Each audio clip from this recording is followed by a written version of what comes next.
I do appreciate the comments you make under my videos, with one or two silly exceptions. You're all very constructive and keep me thinking, which is, of course, good for the entire show I try to do. So I'm going to answer two comments. One is a comment about a sort of textual analysis, and another one is about the distraction that this whole trans issue might be providing for a certain government. More of that after I've told you that I'm Graniopteryx. The first comment was about this clip I played, which was about the Scottish hate crime law. And I pointed out that the host of the show had been so parasitized by the Palestinian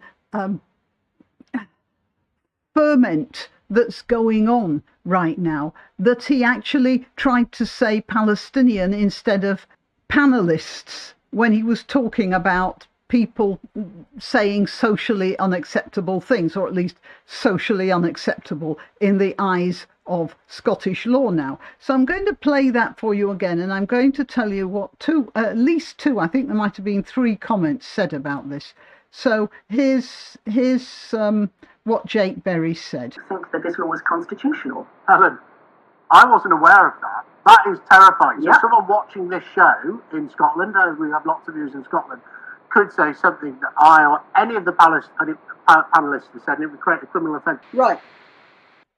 So I pointed out that he'd said he was trying to say Palestinians instead of panelists, and a couple of comments underneath said, oh, I don't think he was trying to say Palestinian, I think he was trying to say palace. Now, that's absolutely not possible. I did say that in my answers, but for anyone else who are reading this, I want you to look at the grammatical construction that he used, and you'll see it couldn't possibly be palace. So this gave me an idea as well.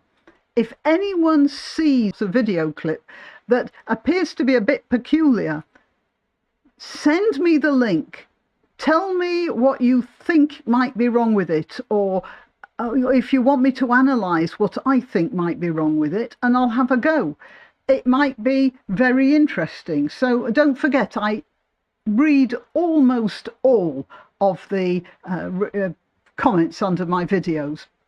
The very long ones, I might not get through all of them.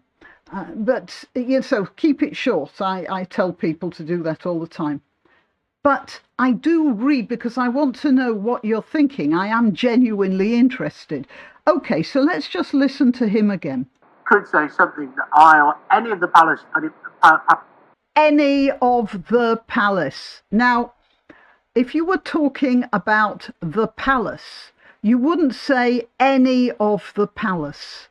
You'd say anyone at the palace. I mean, it's a bit ridiculous thinking it could be the palace anyway. However, that would not be a construction that would be used. Any spokesman for the palace, anyone from the palace, but not any of the palace. Do you see? So that is not possible, and textually it's not possible. It occurred to me, here I am. I used to, as some of you know, teach English literature.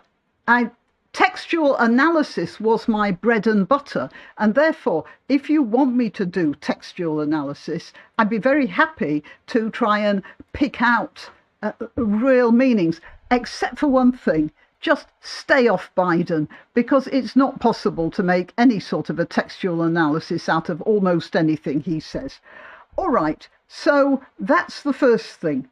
You can help my channel by clicking like, by subscribing, by clicking the notification bell, and by sharing if you're so inclined. Links to my other channels are in the description, also links to donation sites, but really the best way you can help me is simply by clicking like. Thank you.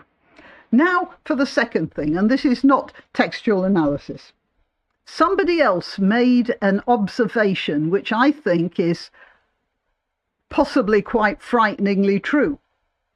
What he, or she, I'm sorry, I don't remember who it was now, said, "Did it occur to you that perhaps all this fuss about the hate crime bill in Scotland, and concentrating as it is on the trans issue, might be a diversion, taking your mind off the other things that this bill stops you from saying?"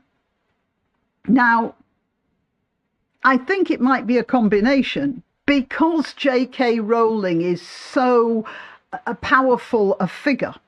Obviously, what she says and the row she is having with India Willoughby is going to take up a lot of chatter space. And so that's part of it. But indeed, it must be something of a relief to the likes of Humza Yousaf and his pals that people aren't talking about the fact that criticising a certain faith, which is a religion of undoubted peace, as we all know, criticising that will also attract a similar reaction to a transgender tweet. If you remember, Sam Melia was arrested for putting stickers up saying it's okay to be white and things along that line. There was no incitement to violence in any way, and he was jailed for 2 years for doing that. Now, that's a lot worse than having a non-crime hate incident registered against your name, although there's another issue with that, because very often it's secret and you don't even know it's there. But Sam Melia certainly knew it was there. He had police hammering down his door and hauling him off. And that's where this hate crime thing will really bear its teeth. And the problem is that there aren't that many people of J.K. Rowling's stature who can stand up in that way. And that is a problem which we should all pay attention to. Okay, well, yep, that's it. Now remember, if you see something that looks like somebody's saying one thing and you have an idea they're saying something else or skirting an issue, push it along to me. We can have some fun with it. Okay, till next time. Why not treat yourself or a favoured relative or friend to these magnificent examples of merch? The mugs and t-shirts come in the Graniopteryx design or Granbo with a firearm or the more deadly knitting needles. Go to www.graniopteryx.com and whatever platform you're watching this on, please click like, subscribe and share.